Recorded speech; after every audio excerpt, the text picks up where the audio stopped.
A conclusão fascinante do raciocínio de Latané e Darley é que, para uma vítima de uma emergência, a ideia da segurança de se encontrar em meio a um grupo de pessoas pode, muitas vezes, estar completamente errada. Talvez alguém que precise de socorro tenha mais chances de sobreviver se um único espectador, em vez de uma multidão, estiver presente. Para testar essa tese inusitada, Darley, Latané, seus alunos e colegas realizaram um programa sistemático e impressionante de pesquisas que produziu descobertas conclusivas. Seu procedimento básico consistiu em simular emergências que eram observadas por um único indivíduo ou por um grupo de pessoas. Eles então registraram o número de vezes em que a vítima da emergência recebeu ajuda sob aquelas circunstâncias.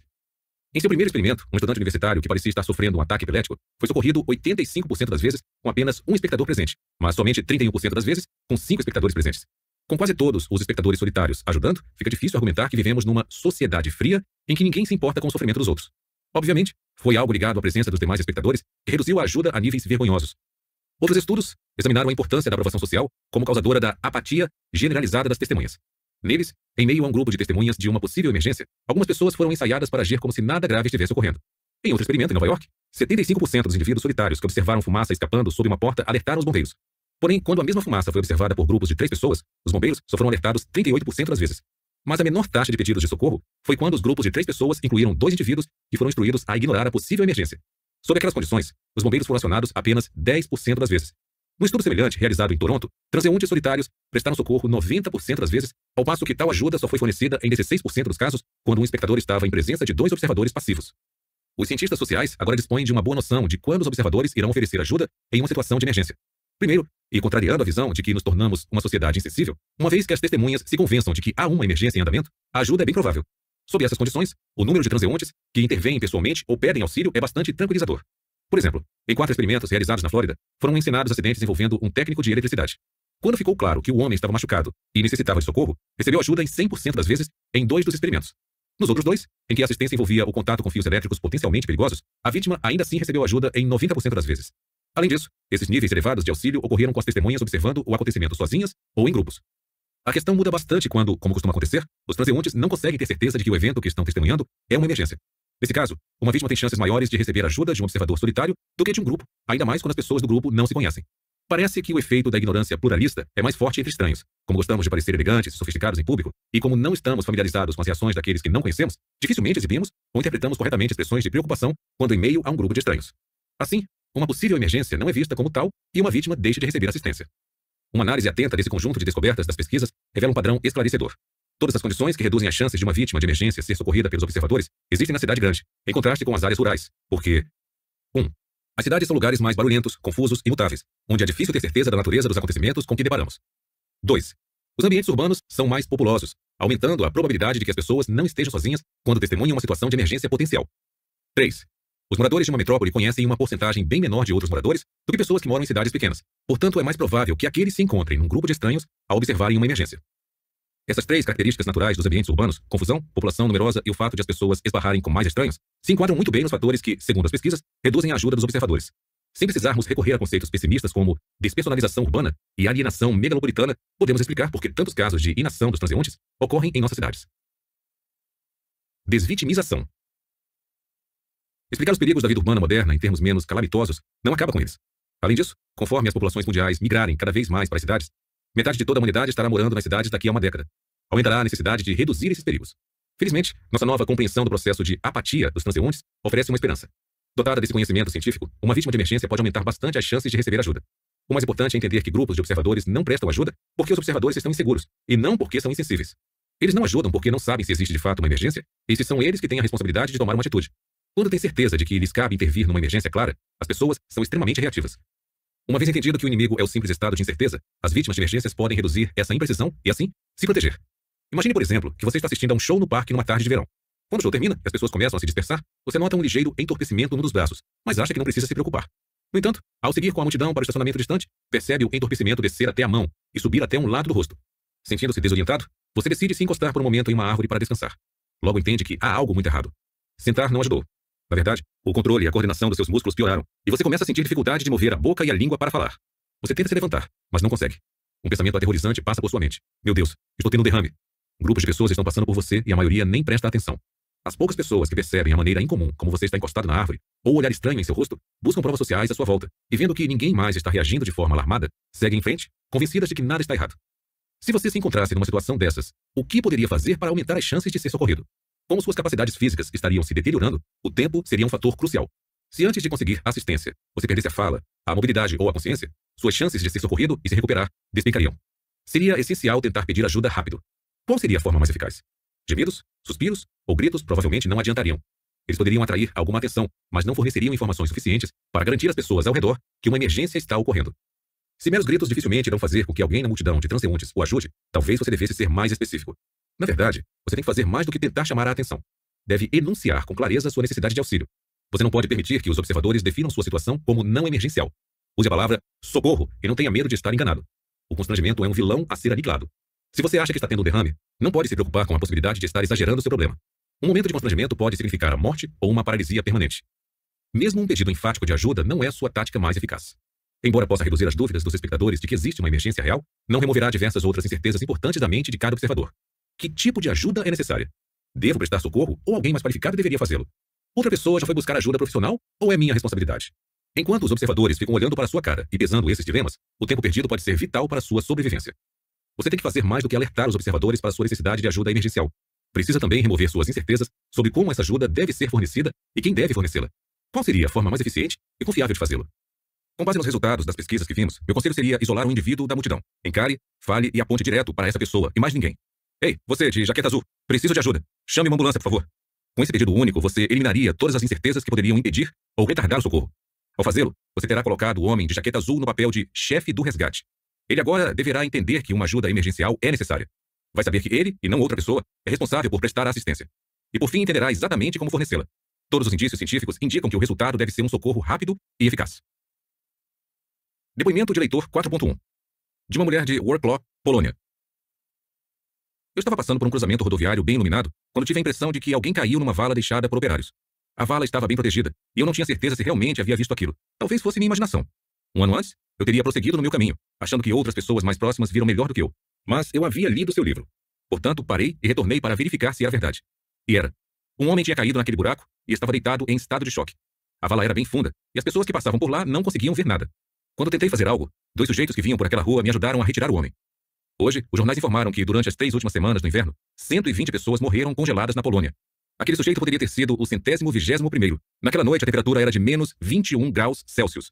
Ele deve a vida ao seu livro. Nota do autor. Anos atrás, estive envolvido num acidente de carro bem grave que ocorreu num cruzamento. Tanto eu quanto o outro motorista nos machucamos. Ele estava curvado, inconsciente, sob seu volante enquanto eu estava atordoado e ensanguentado diante do meu. Carros começaram a passar devagar por nós. Os motoristas lançavam um olhar curioso, mas não paravam. Como uma mulher polonesa, eu havia lido o livro, portanto sabia o que fazer. Apontei direto para o motorista de um dos carros. Chame a polícia. A um segundo e terceiro ordenei. Pare o carro. Precisamos de ajuda. Eles não só ajudaram rapidamente, como seu gesto foi contagioso. Outros motoristas começaram a parar, de forma espontânea, para cuidar da outra vítima. O princípio da aprovação social estava a nosso favor naquele momento. O segredo havia sido colocar a bola em movimento. Depois de dar o primeiro passo, o impulso natural da aprovação social cuidou do resto. Em geral, sua melhor estratégia, se um dia precisar de socorro, será reduzir as incertezas daqueles à sua volta sobre o seu estado e as responsabilidades deles. Seja o mais preciso possível sobre sua necessidade de ajuda.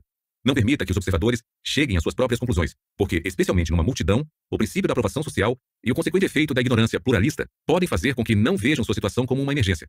De todas as técnicas deste livro visando produzir a anuência a um pedido, esta é a mais importante de se lembrar. Afinal, a falha de seu pedido de socorro numa emergência pode lhe custar sua vida. Macacos de imitação. Um pouco antes afirmei que o princípio da aprovação social, como todas as demais armas de influência, funciona melhor sob certas condições. Já exploramos uma delas, a incerteza.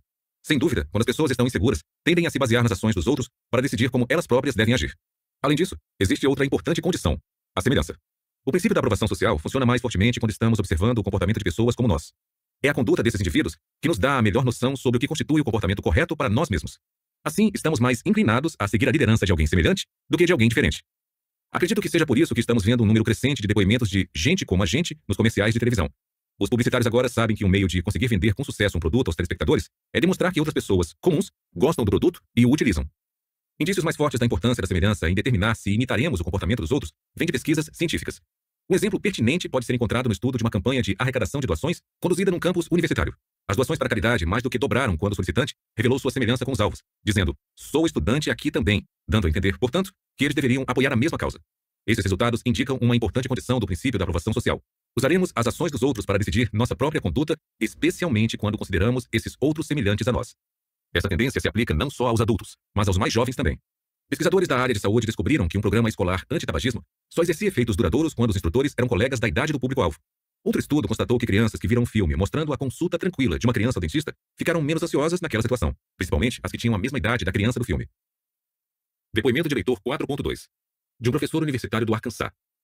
Durante as férias de verão, nos meus tempos de faculdade, eu vendi literatura bíblica de porta em porta no Tennessee, no Mississippi, na Carolina do Sul e no Kansas. O interessante foi notar como minhas vendas aumentaram quando tive a ideia de usar como referência clientes mulheres para vender para mulheres, clientes homens para vender para homens e casais de clientes para vender para casais. Após um total de 15 semanas no emprego, vinha faturando em média a quantia respeitável de $550 semanais, seguindo à risca a conversa padrão de vendas ensinada pela empresa, que enfatizava as características dos livros. Foi então que um novo gerente de vendas começou a nos ensinar a citar em nossas apresentações nomes de clientes anteriores. Por exemplo, Sue Johnson resolveu comprar a coleção para ler histórias bíblicas para os filhos. Comecei a seguir essa abordagem na 16ª semana e constatei que da 16ª à 19ª, minhas vendas semanais médias saltaram para $893, um aumento de 62,13%. Mas a história não termina aí. Lembro que durante minha 19ª semana, ocorreu-me que, embora as referências tivessem aumentado minhas vendas como um todo, também me fizeram perder alguns negócios. O acontecimento-chave se deu quando eu estava apresentando os livros a uma dona de casa. Ela parecia interessada, mas não conseguia decidir se encomendaria ou não o produto. Naquela altura, mencionei alguns casais de amigos dela que haviam comprado comigo. Ela então disse algo tipo: Mary e Bill compraram? Bem, vou conversar com Harold primeiro. Será melhor decidirmos juntos. Ao refletir sobre aquele caso nos dias seguintes, tudo começou a fazer sentido. Se eu falasse a uma dona de casa sobre um casal que havia comprado comigo, estaria fornecendo uma boa razão para não comprar ainda. Ela precisaria falar primeiro com o marido. Mas se várias outras donas de casa como ela estivessem comprando, seria bom ela comprar também. Daquele ponto em diante, resolvi que citaria apenas os nomes de outras donas de casa quando apresentasse os livros a uma dona de casa. Minhas vendas na semana seguinte dispararam para $1.506. Logo estendi aquela estratégia a maridos e casais, usando apenas os nomes de homens quando apresentava livros a homens e apenas os nomes de casais quando apresentava para casais. Durante as 20 semanas seguintes, e últimas, de minha carreira de vendas, obtive uma média de $1.209. O motivo por que minhas vendas caíram um pouco no final foi que eu estava ganhando tanto dinheiro que ficava até com preguiça de sair e ir à luta. Cabe uma pequena ressalva aqui. Não há dúvida de que eu estava aprendendo outras técnicas na época que ajudaram a aumentar minhas vendas. Porém, tendo experimentado pessoalmente a velocidade daquelas mudanças, não tenho a menor dúvida de que a aprovação social de outros semelhantes foi a razão principal de minha melhoria de 119,67%. Nota, doutor. Quando o leitor, que é meu amigo, me contou pela primeira vez esta história espantosa durante uma conversa, acho que ele notou o meu ceticismo. Assim, para respaldar sua história, enviou-me depois suas estatísticas mensais de vendas durante o período descrito, dados que havia registrado cuidadosamente na época e guardado por décadas. Não causa surpresa, portanto, que hoje ele lecione estatística na universidade local. Moro no Arizona, onde é comum haver piscinas nos quintais das casas. Infelizmente, todos os anos várias crianças se afogam ao cair numa piscina sem nenhum adulto por perto. Eu estava determinado, portanto, a ensinar meu filho, Chris, a nadar desde uma idade bem precoce. Ele adorava a água, mas não entrava na piscina sem sua boia inflável, por mais que eu tentasse persuadi-lo. Após 2 meses, sem chegar a lugar algum, contratei um aluno meu de pós-graduação. Apesar de sua experiência como salva-vidas e professor de natação, ele falhou tanto quanto eu. Não conseguiu persuadir Chris a tentar uma abraçada sequer fora de seu anel de plástico. Mais ou menos naquela época, Chris estava frequentando uma colônia de férias que oferecia uma série de atividades, inclusive nadar numa grande piscina, o que ele sistematicamente evitava. Um dia, pouco depois das tentativas com o estudante de pós-graduação, fui apanhar Chris na colônia. E, boquiaberto, observei-o correndo pelo trampolim e mergulhando na parte mais funda da piscina. Em pânico, comecei a tirar os sapatos para ir salvá-lo, quando vi emergir e nadar com segurança até a beira da piscina, para onde corri, com os sapatos na mão. Chris, você sabe nadar? Exclamei empolgado. Sim, respondeu ele com naturalidade. Aprendi hoje. Que ótimo, balbuciei, gesticulando para transmitir meu entusiasmo. Mas por que não precisou da boia hoje? Bem, tenho 3 anos, e Tommy também, e ele nada sem boia. Então, eu também posso nadar. Senti-me um idiota. Claro que seria ao pequeno Tommy, e não a um estudante de pós-graduação de 1,90 m, que Chris recorreria para obter informações relevantes sobre o que deveria fazer. Se eu houvesse pensado melhor sobre a solução do problema de natação do meu filho, poderia ter empregado o bom exemplo de Tommy mais cedo e, talvez, poupado alguns meses de frustração. Poderia ter notado na colônia de férias que Tommy sabia nadar, e depois combinado com seus pais que os meninos passassem uma tarde brincando na piscina da minha casa. Meu palpite é que a boia de Chris teria sido abandonada ao final do dia. Imitações fatais. Embora já tenhamos visto o impacto poderoso que a aprovação social pode exercer sobre a tomada de decisões, para mim, o exemplo mais revelador dessa força começa por uma estatística aparentemente absurda. Depois que um suicídio chega às primeiras páginas dos jornais, aeronaves, jatos particulares e executivos, aviões comerciais, passam a cair em taxas alarmantes. Foi demonstrado que logo após certos tipos de suicídios amplamente divulgados, o número de pessoas que morrem em acidentes de avião aumenta 1000%. Ainda mais assustador é o fato de o número de mortes em acidentes de automóveis disparar também. Qual poderia ser a causa disso? Uma explicação logo vem à mente. As mesmas condições sociais que levam algumas pessoas ao suicídio levam outras a morrerem em acidentes. Por exemplo, certos indivíduos com tendência suicida podem reagir a acontecimentos sociais estressantes, crises econômicas, aumento das taxas de crimes, tensões internacionais, dando fim à própria vida. Outros reagirão de modo diferente aos mesmos fatos. Tornam-se mais agressivos, impacientes, nervosos ou perturbados. Na medida em que essas pessoas operam ou fazem manutenção dos carros e aviões usados por nossa sociedade, os veículos serão menos seguros e, portanto, veremos um aumento acentuado no número de vítimas de acidentes. De acordo com essa interpretação envolvendo condições sociais, alguns dos mesmos fatores que causam mortes intencionais também causam mortes acidentais. Daí, encontrarmos uma associação tão forte entre casos de suicídio e acidentes fatais. Outra estatística fascinante indica que essa não é a explicação correta. Os acidentes fatais aumentam de forma drástica apenas naquelas regiões onde o suicídio foi altamente divulgado. Outros lugares sob condições sociais similares, nos quais os jornais não divulgaram o caso, não exibem dados semelhantes.